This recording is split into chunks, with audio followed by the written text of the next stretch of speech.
scattered belongings mark the spot. Police say a man in his 50s was hit by a truck and left lying severely injured in the middle of the street. That man was rushed to the hospital but was pronounced dead shortly after arriving.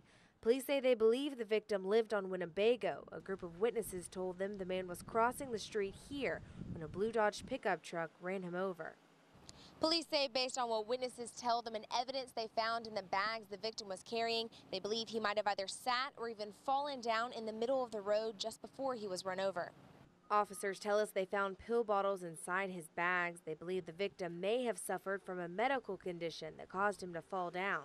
Police say witnesses were able to get a good look at the man behind the wheel. I think he just stayed in the truck and then took off. So he did stop for a moment? He did stop because he didn't know what he had run over, I guess. I'm not sure at that point. Police say witnesses identified the driver as 55-year-old Richard Darnell James and told them he lived at this house on La Jolla. Officers waited at the home for James, but say his wife showed up first. She's a little dumbfounded about what's going on. You know, she was completely out of this, so when we showed up, you know, you can imagine she's a little surprised wondering what we were doing here.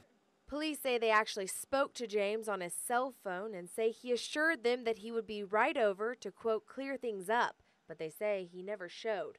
Right now, they say James is at least facing a charge of failing to stop and render aid, but he could be facing much more serious charges. ParrishAllemanPart, KRS 6 News. After riding through nearly 8 acres of charred earth, our tour ended here at this home where firefighters say the blaze first broke out. We found one person who lives there still trying to put out hot spots with a garden hose. The man who owns the home spoke to us but wanted to remain anonymous because he says he believes he accidentally started the fire that did all this damage. Not last night, the night before, I did burn a bag of trash, you know, and watered it down and stuff, you know. The man tells us he's not sure how the fire started back up Monday. He says this evening he was in his room when a volunteer firefighter started banging on his door. He knocked on the back door and said, "Hey, anybody here?" I said, "Yeah."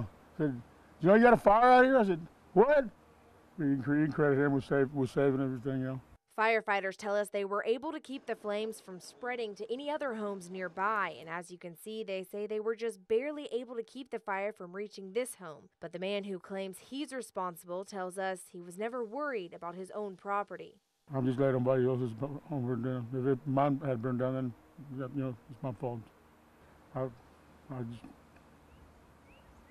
sorry. You know, what can I say? ParrishAllemanPart, KRS 6 News.